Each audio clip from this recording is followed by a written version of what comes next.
Bonjour à toutes et à tous et bienvenue sur la chaîne. Aujourd'hui, préparez-vous à plonger dans un épisode bouleversant et intense de Plus belle la vie, encore plus belle. Nous sommes le mercredi 2 juillet 2025, et c'est l'épisode 367 qui nous glace le sang. Samuel est au bord du gouffre, prisonnier d'un sevrage brutal, perdu entre douleur physique, désespoir et isolement. Gabriel tente de le maintenir à flot, mais malgré tous ses efforts, Samuel s'échappe, laissant derrière lui un message glaçant. Son arme a disparu, sa voiture est retrouvée au milieu des bois, un drame semble inévitable. Pendant ce temps, Jennifer lutte avec ses émotions, partagées entre amour et raison. Tandis que Babette doit faire un choix crucial entre le confort d'un amour ancien et la stabilité d'un foyer qu'elle peine à protéger, et Aya, victime d'une escroquerie, découvre que l'entraide peut aussi venir de là où elle ne l'attendait plus. Mais c'est surtout la scène finale, dans cette clairière silencieuse, où tout peut basculer, qui vous laissera le souffle coupé. Une tentative de suicide évitée de justesse, des mots qui sauvent, des larmes qui lavent et une rédemption qui commence, peut-être. Restez avec nous jusqu'au bout pour ne rien manquer de cet épisode à haute tension. Fin de nuit, appartement de Gabriel. Les volets sont tirés, les lumières tamisées. L'air est lourd, saturé de sueur, de tension et de désespoir. Allongé sur le canapé, Samuel est méconnaissable. Le corps secoué de tremblements, la respiration saccadée. Ses traits sont tirés, ravagés par la fatigue et le manque. Une crise d'angoisse le prend à la gorge. J'étouffe, je vais crever, Gabriel. Sa voix est rauque, hachée, presque enfantine dans sa panique. Gabriel, en face de lui, garde son calme. Il s'agenouille, lui prend la main avec douceur mais fermeté. Tu ne vas pas mourir, Samuel. Tu traverses l'enfer, oui. Mais c'est le manque qui parle, pas toi. Respire avec moi. Inspire, expire. Encore. Samuel tente, mais son souffle s'accélère. Il se tord, recroquevillé sur lui-même, incapable de trouver un répit. Je vais jamais y arriver, t'entends ? C'est trop dur. J'en peux plus.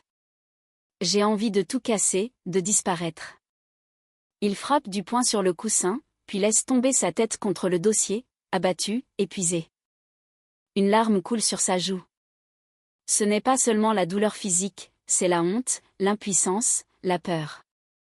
Gabriel s'assied près de lui, lui caresse les cheveux comme un grand frère. Tu tiendras, parce que tu n'es pas seul. Je reste avec toi, jour et nuit s'il le faut. Je te lâcherai pas. Puis, d'une voix douce. Tiens. Prends ça. Juste un petit somnifère. Tu as besoin de repos. Samuel hoche la tête. Il prend le comprimé, un verre d'eau. L'avale. Du moins, c'est ce que croit Gabriel. Quelques minutes passent. Samuel ferme les yeux. Gabriel, rassuré, s'éloigne en silence. Mais dès que la pièce est vide, Samuel se redresse lentement. Il ouvre la bouche. Le comprimé est là, coincé dans sa joue. Il le récupère, le regarde dans le creux de sa main puis le jette dans la poubelle. Il n'a pas confiance. Pas même en ça. Samuel se recouche. Le regard fixé au plafond. Il tremble encore. Mais il veut tout contrôler, jusqu'à sa souffrance. Et il choisit, une fois de plus, la douleur solitaire plutôt que l'abandon. Fin de matinée. Allongé sur le canapé, le visage creusé, Samuel serre son téléphone contre lui. Il vient d'envoyer un nouveau message à Jennifer. Le 3e depuis l'aube. Toujours aucune réponse. Ses mains tremblent, son regard fixe l'écran vide comme s'il pouvait en faire surgir une réponse. Des mots simples. Je suis désolé. Je t'aime. J'ai besoin de toi. Mais rien. Pas même un accusé de réception. Et il sait pourquoi. À quelques mètres de là, Gabriel, en train de préparer un bouillon clair, l'observe du coin de l'œil. C'est moi qui lui ai dit de couper. La voix est posée, calme mais assumée. Samuel se fige. Tu lui as dit de ne plus répondre à mes messages ? Gabriel s'approche. Pour que tu puisses te concentrer sur toi. Pour que t'arrêtes de chercher un sauveur ailleurs. Samuel détourne les yeux. Il encaisse. Mais au fond, il comprend. C'est pour ça que ça fait encore plus mal. Chez Barbara, plus tard. Jennifer regarde son propre téléphone. L'écran allumé. 3 messages.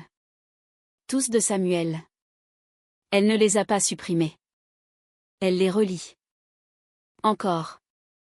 Et encore. Elle murmure, comme pour elle-même. Il est seul. Il pense que je l'abandonne.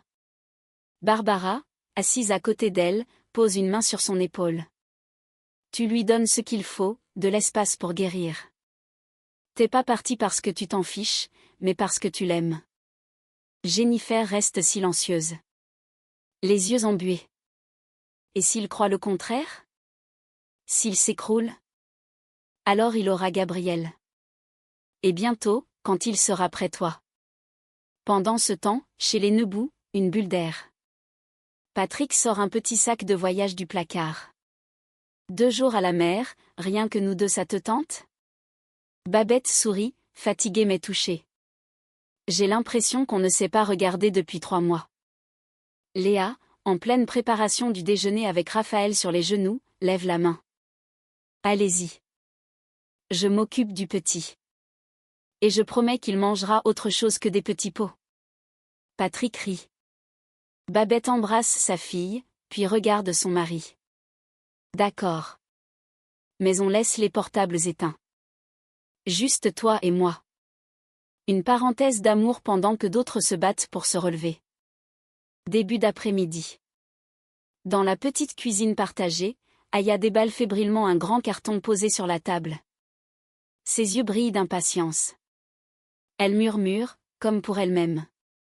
Depuis que j'ai 6 ans, je rêve de cuisiner avec des vraies casseroles en cuivre. Ophélie, curieuse, s'approche avec son café à la main. Aya commence à déchirer le papier bulle et là, le silence. Puis un souffle, court, coupé par l'incrédulité. Dans la boîte, 4 minuscules casseroles rutilantes, format jouet, tout droit sorties d'un rayon dinette.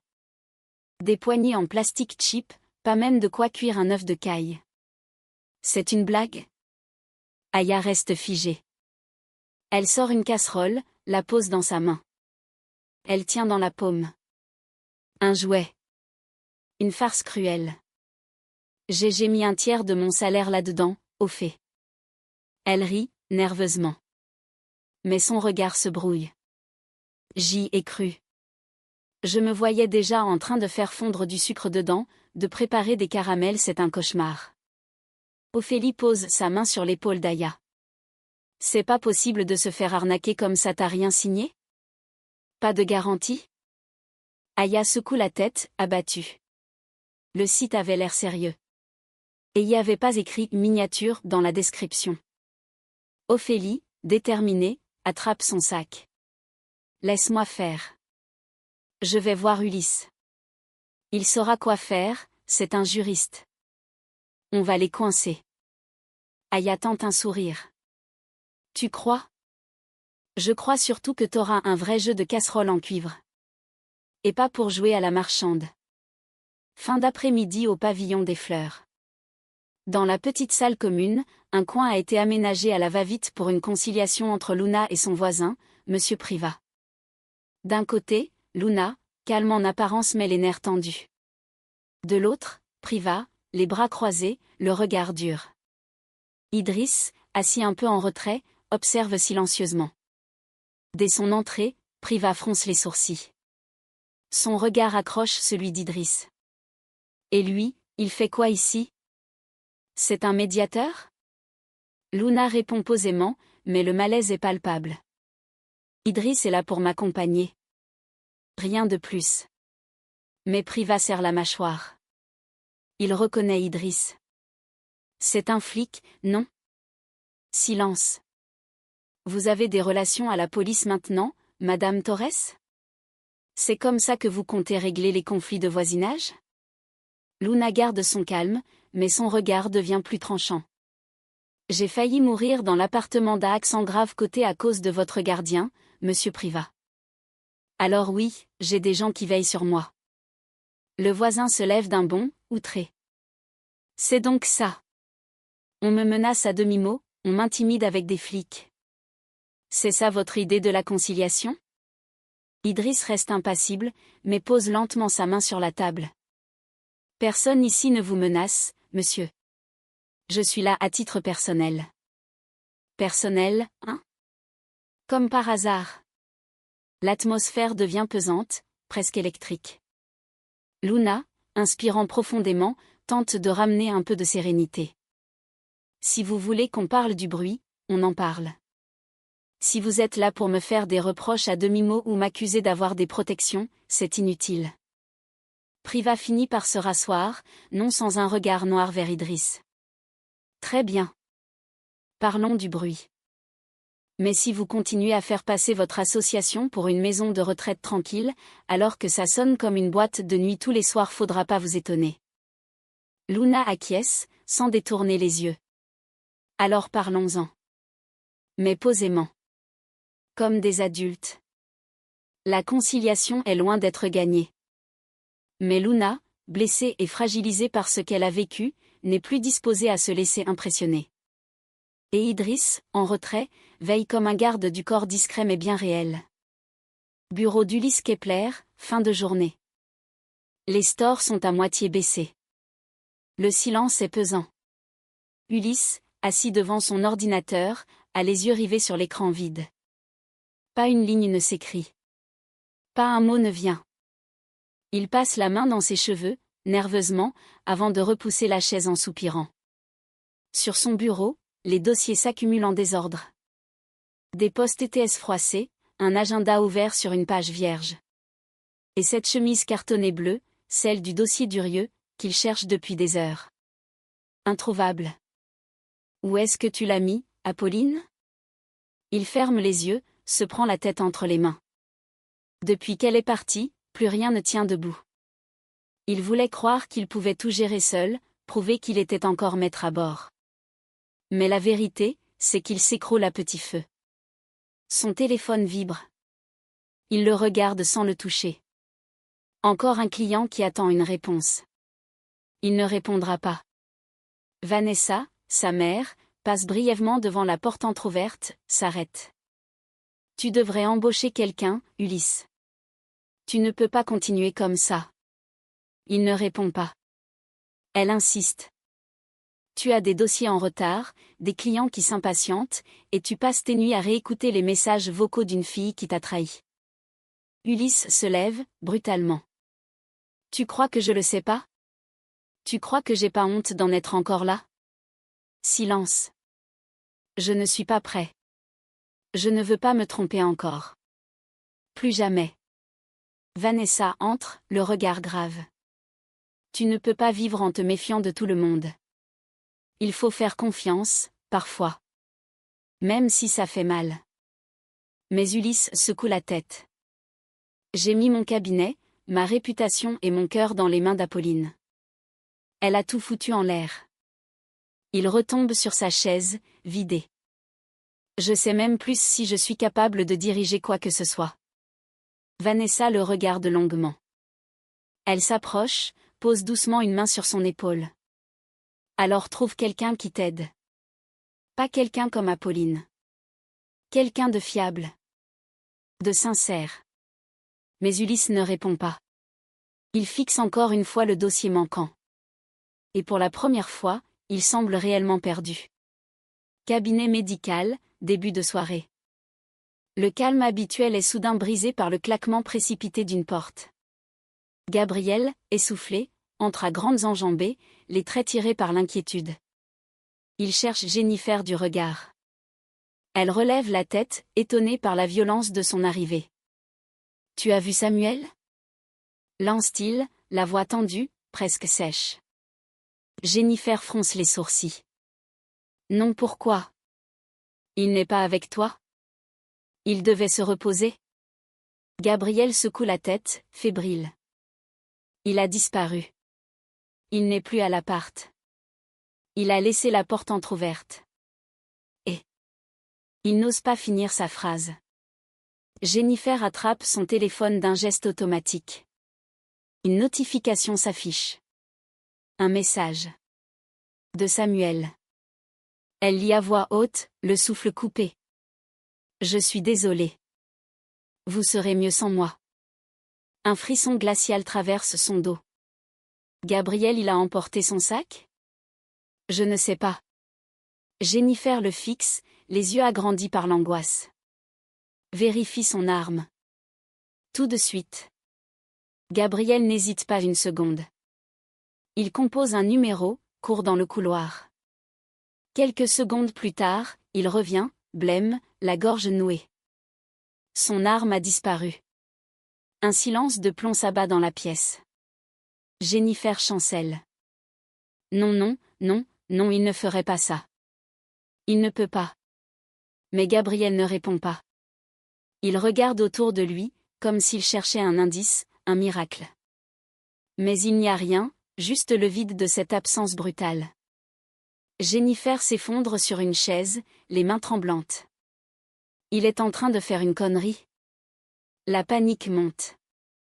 Gabriel prend son téléphone. Je préviens Patrick. Tout de suite. Il faut le retrouver. Maintenant. En périphérie de Marseille. Garée à l'abri des regards, une voiture silencieuse repose, moteur coupé, dans un coin isolé d'un ancien chemin forestier. À l'intérieur, Samuel est figé sur son siège, immobile. Ses yeux sont vides. Son regard perdu dans le flou d'un pare-brise embué par sa respiration. À sa droite, son arme de service. Posée là. Comme une évidence. Le silence est total. Seuls quelques chants d'oiseaux lointains osent encore troubler le néant intérieur. Samuel ne pleure pas. Il ne ressent plus rien. Le monde entier semble s'être rétréci autour de lui. Il murmure, presque sans voix. J'ai tout gâché.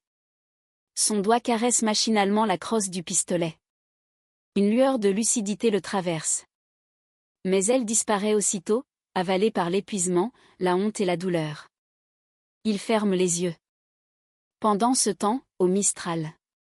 Le soleil décline doucement sur la terrasse. Babette range nerveusement quelques papiers dans son sac, quand Mathieu s'approche. Son regard est grave, mais sans agressivité. Tu m'évites depuis qu'on s'est embrassé. Elle lève les yeux, sur la défensive. Ce baiser n'aurait jamais dû avoir lieu. Tu le sais. Un silence pesant s'installe. Mathieu acquiesce lentement. Peut-être. Mais on ne peut pas faire comme si de rien n'était. Tu m'as ouvert une porte et tu l'as aussitôt refermée. Babette baisse les yeux, cherche ses mots. Elle sort la lettre de sa poche, la lui tend avec douceur. Tiens. Je te la rends. Je n'aurais pas dû la garder. C'était une erreur. Mathieu prend la lettre. Un peu amer, mais sans colère. Juste désarmé. Tu choisis Patrick. Babette soutient son regard cette fois. Je choisis ma famille. Mon couple. Même si c'est bancal. Même si je suis paumée. Je ne veux pas tout faire exploser. Mathieu acquiesce. Il serre la lettre dans sa main, puis s'éloigne lentement, sans un mot de plus. Mais pendant ce temps, ailleurs, un homme est seul face à son gouffre. Et le temps joue contre lui. Cabinet Kepler, en fin de matinée. Ophélie revient de chez Ulysse avec un dossier épais et plusieurs feuilles griffonnées. Elle les pose sur la table, devant Aya, qui n'a pas beaucoup dormi. J'ai tout noté. Ulysse pense qu'on peut porter plainte pour dol. Il faut qu'on contacte le service juridique de la plateforme, et surtout, constituer un dossier solide. Aya hoche la tête, un peu perdue. Je suis pas sûre d'y arriver. Tu vas y arriver, Aya. Ulysse a été clair, tu as tous les éléments pour faire valoir tes droits. C'est alors qu'Apolline, silencieuse jusqu'ici, intervient depuis le couloir, les bras croisés. Je peux t'aider, si tu veux. Aya relève les yeux, surprise. Ophélie aussi. T'es sûre? Je ne suis pas bonne à grand-chose en ce moment, mais les vices de consentement et les clauses abusives, je maîtrise. Laisse-moi faire ça pour toi. Un moment de flottement, puis Aya lui adresse un mince sourire. Apolline s'assoit à leur côté, déterminée. C'est peut-être le début d'un chemin de réparation. Ailleurs, au même moment. Gabriel raccroche son téléphone d'un geste brutal. Il se tourne vers Jennifer, blême. Idriss vient de recevoir la géolocalisation de la voiture de Samuel.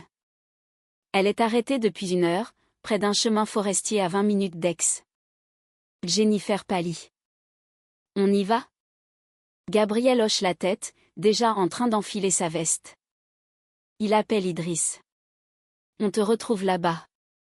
Ne perds pas une seconde. Sur la route, quelques minutes plus tard. Gabriel conduit à vive allure. Jennifer, assise à l'avant, serre son téléphone entre ses doigts tremblants. Et s'il est trop tard? Et si? Il ne le fera pas. Coupe Gabriel d'une voix sèche, presque pour se convaincre lui-même. Il m'a envoyé un message, Gabriel. Il m'a dit qu'on serait mieux sans lui.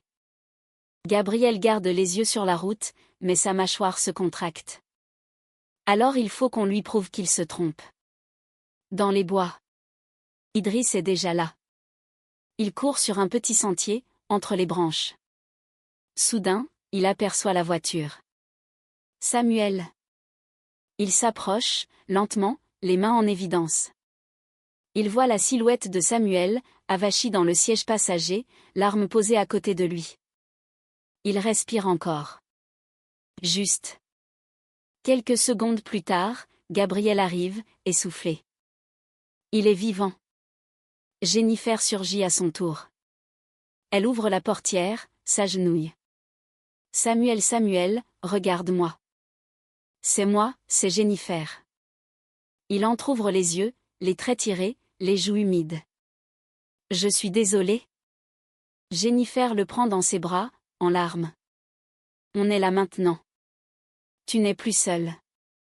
Gabriel récupère l'arme, discrètement, pendant qu'Idriss appelle une ambulance. Clairière isolée, à quelques kilomètres d'Aix. Le bruit des pas sur les feuilles mortes s'estompe. Idriss et Gabriel viennent d'atteindre la petite clairière signalée par la géolocalisation. Au milieu, seule, la voiture de service. Gabriel s'approche doucement. À travers la vitre baissée, il le voit, Samuel, immobile, l'arme posée contre son ventre. Son regard est ailleurs. Une lueur éteinte, vide, désespérée. Moment de sidération. Le temps semble suspendu. Idriss fait signe à Gabriel de rester en retrait. Il lève lentement les mains, avance à pas compter.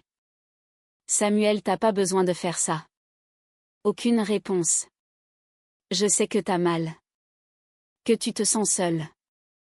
Mais je t'en supplie, l'homme que j'ai connu, celui qui s'est battu pour les autres, pour Chloé, pour Luna, il mérite pas de finir comme ça.